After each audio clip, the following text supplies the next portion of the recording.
Toda a gente sabe que todos os espanhóis dançam flamenco e que andam sempre com o seu abanico, certo? Ou não seriam espanhóis? E esta é a magia dos estereótipos. Porquê é que os escolhemos para este webinar? Em primeiro lugar, porque nos pareceu um material excelente para dar corpo ao título da ação. Está tudo ligado. Ou seja, trazemos uma proposta para trabalhar de forma integrada as diferentes competências.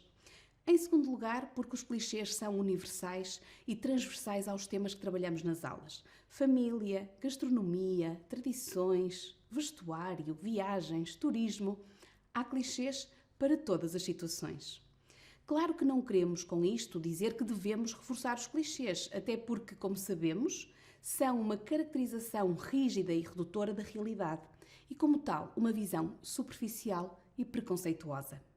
É fundamental sair deste nível superficial de conhecimento das características de um povo. E é isso que nos propomos fazer hoje. Partir dos estereótipos para os desconstruir. Reparem, é muito fácil para os nossos alunos acreditarem nos lugares comuns, porque a maioria deles nunca visitou Espanha. Logo, o pouco conhecimento intercultural que têm, fora das nossas aulas, é o que recebem de filmes e séries.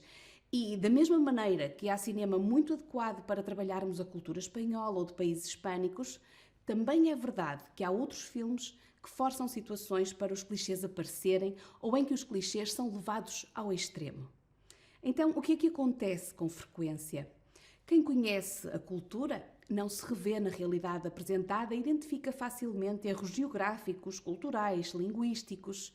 Mas quem tem um conhecimento superficial acaba por aceitar e até apreciar os clichês difundidos em muitos sucessos de bilheteira. E além destes clichês que se referem a uma suposta cultura, temos ainda estereótipos dentro do próprio país, como é o caso dos bascos e dos catalães em Ocho apellidos vascos e Ocho apellidos catalanes, ou até a rivalidade entre os bascos e os andaluces, como acontece na série Allí Abajo. Em suma, é impossível ignorar os clichês. E como diz o ditado, se não os podes vencer, junta-te a eles, que o mesmo é dizer, vamos trabalhá-los com os nossos alunos. A verdade é que, se o nosso objetivo é desconstruir os clichês, o aluno tem de os conhecer para perceber que são falsos. E aqui o fator mais importante é mesmo o professor. A linguagem que usamos, a forma como orientamos os nossos alunos, levando-os a interrogar-se, a confrontar e a comparar os clichês com a sua própria cultura. Mas mais, levar o aluno a identificar nas afirmações os elementos textuais que veiculam o estereótipo. Todos, sempre, nunca, etc. E foi nesse sentido que preparamos uma atividade que queremos partilhar convosco para que possam depois partilhar com os vossos alunos dentro da sala de aula. O que nos leva à prática letiva.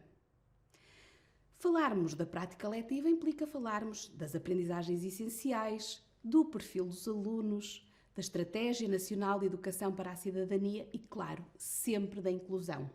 Ou seja, a atividade que trazemos pretende mostrar que, apesar de nos regermos por vários documentos, está tudo ligado. E antes de avançarmos, gostava de parar um pouco para refletirmos sobre as aprendizagens essenciais, já que é o documento mais específico para o trabalho diário em cada disciplina. Nas línguas estrangeiras, a grande novidade que nos trazem as aprendizagens essenciais é a introdução da competência estratégica e da competência intercultural ao mesmo nível da competência comunicativa. Na realidade, nós sempre trabalhamos estas competências, mesmo que o fizéssemos de forma inconsciente. Por exemplo, era habitual trabalharmos as festas, mas a verdade é que trabalhávamos a cultura pela cultura, sem termos o objetivo de desenvolver uma competência verdadeiramente intercultural.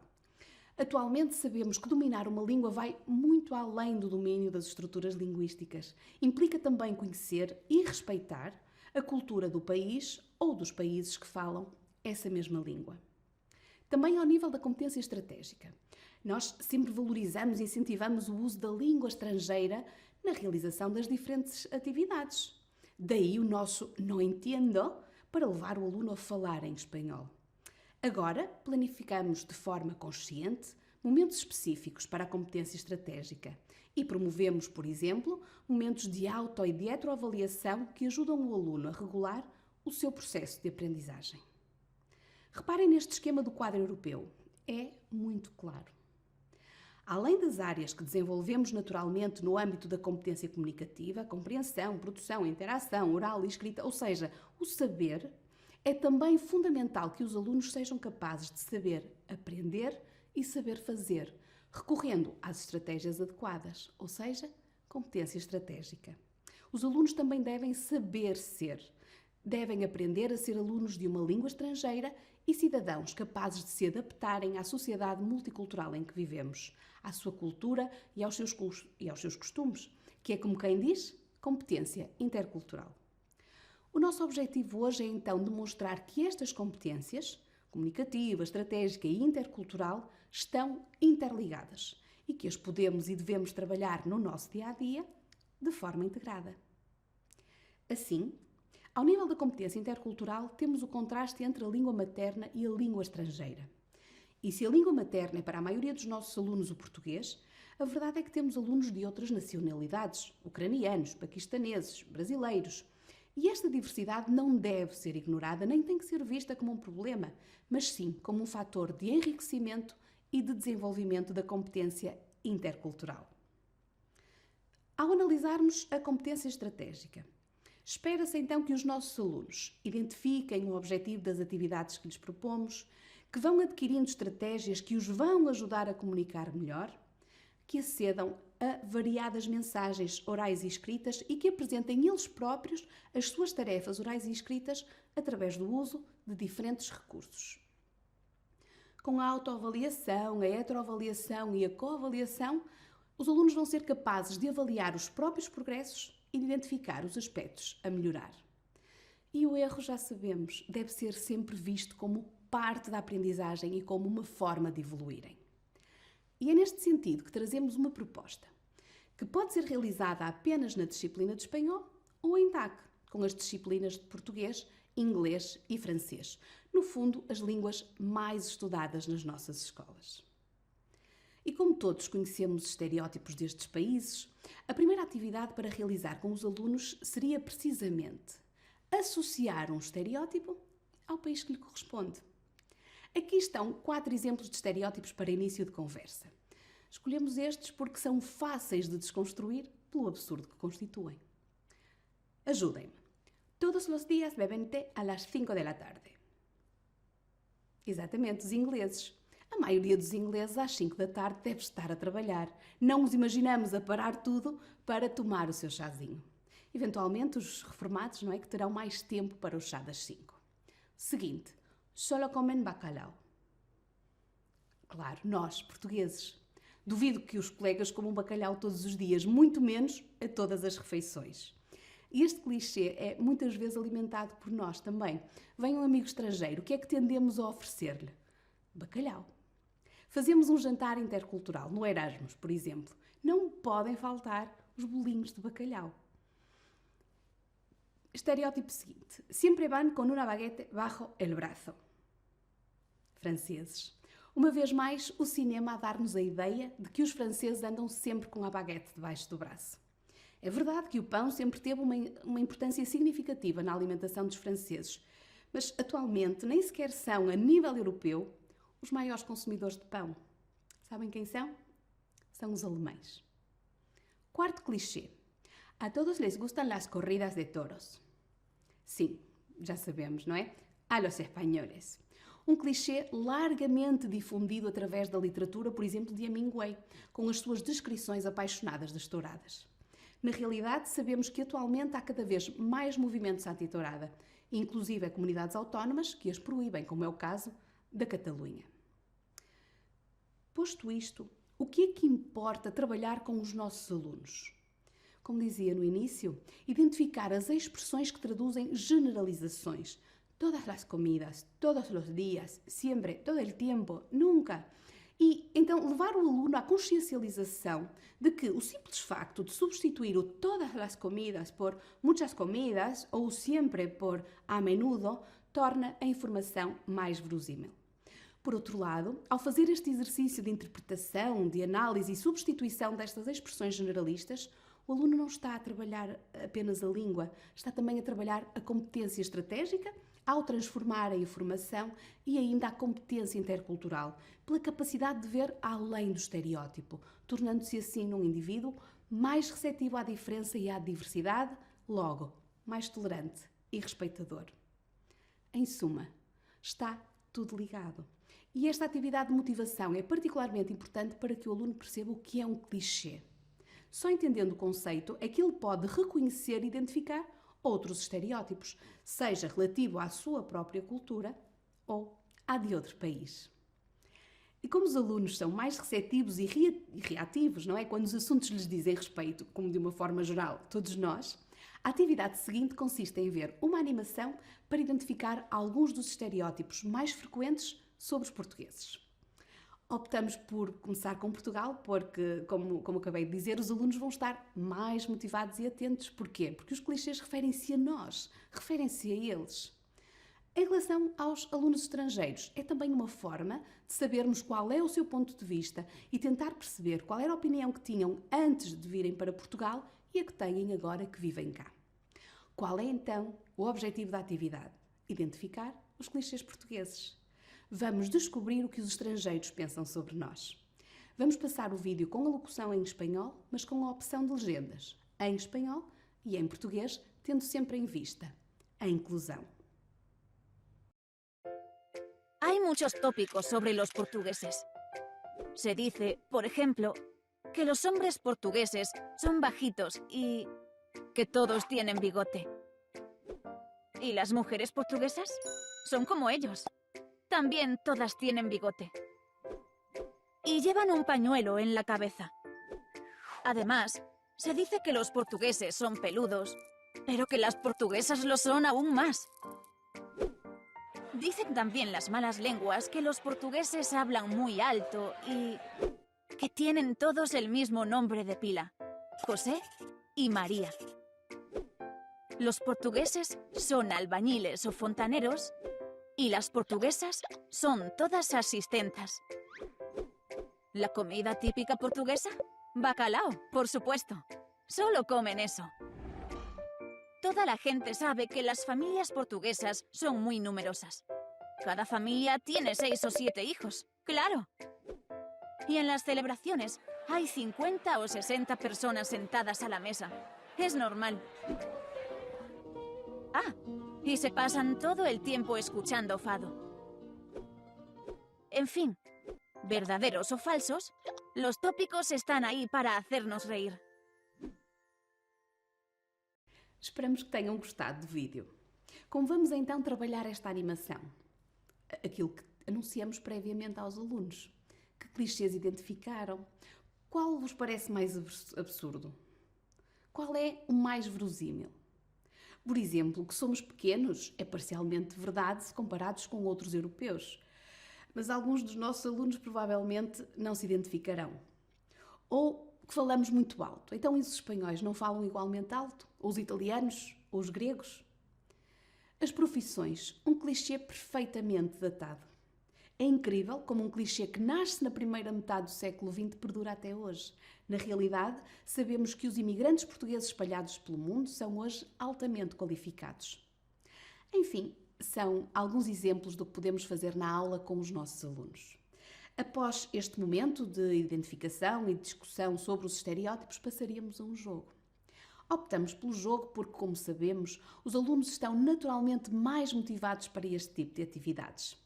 Criamos um conjunto de cartões para trabalhar alguns estereótipos portugueses e espanhóis.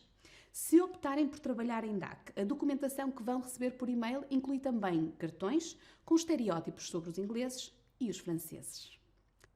Temos 2 hipóteses de trabalho, dependendo das turmas, da carga horária, de termos ou não turnos.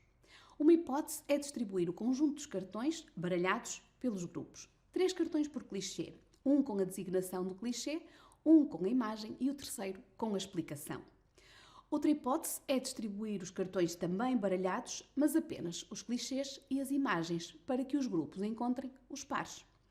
Esta segunda opção adapta-se melhor a turmas de 8º ou de 9º ano, ou na circunstância de termos turnos, Porque, em vez de darmos a explicação aos alunos, seriam eles a pesquisar na internet e a retirar as suas notas para apresentarem à turma as suas conclusões.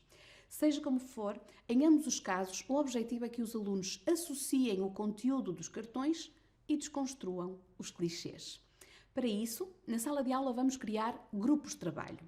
E aqui temos também duas hipóteses. A primeira, imaginem que temos 6 grupos. Criamos 3 grupos para português e 3 grupos para espanhol. A segunda hipótese é para o caso de trabalharmos em DAC.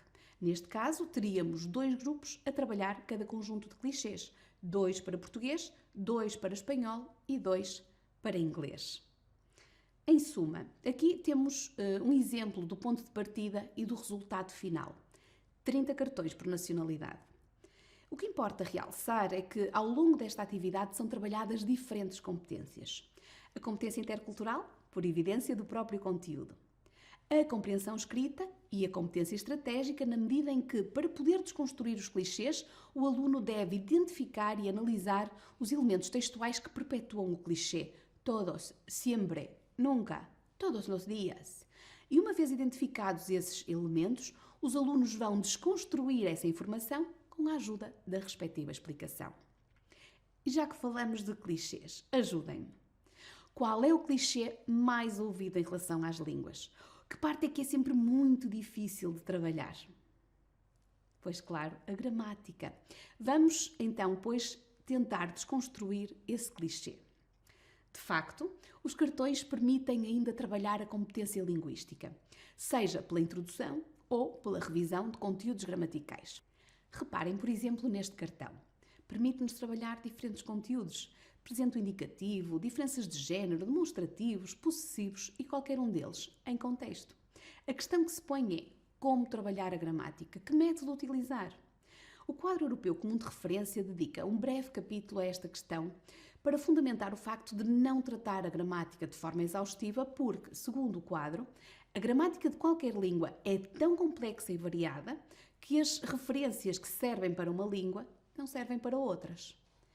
Também quanto aos métodos de ensino da gramática, o quadro europeu deixa claro que não lhe compete julgá-los nem promover o uso de um deles em particular. Compete-lhe, isso sim, encorajar os utilizadores a fazer opções e a justificar a sua escolha, tendo sempre em vista a prática letiva e o público a que se destina.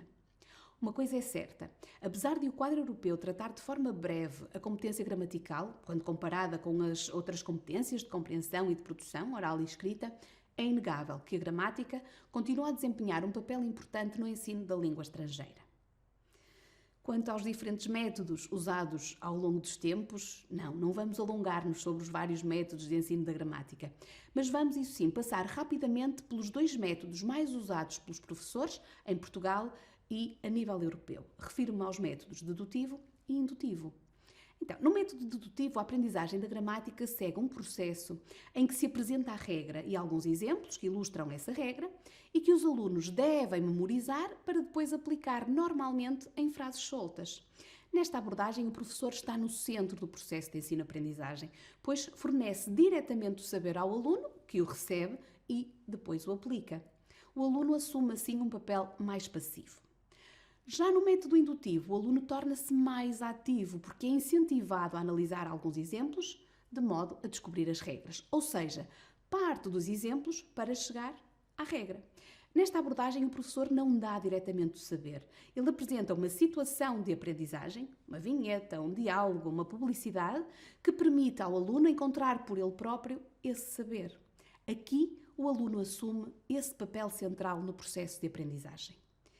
Tendo em conta estes 2 pressupostos e seguindo as orientações do quadro europeu comum de referência, no a bordo optamos por implementar a gramática indutiva, porque acreditamos que a aprendizagem da gramática através deste método é mais duradoura no tempo.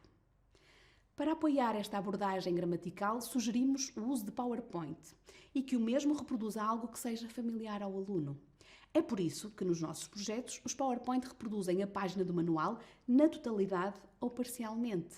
Então, porquê? Porque o PowerPoint ajuda os alunos a centrar a sua atenção, a organizar o pensamento e a processar a informação.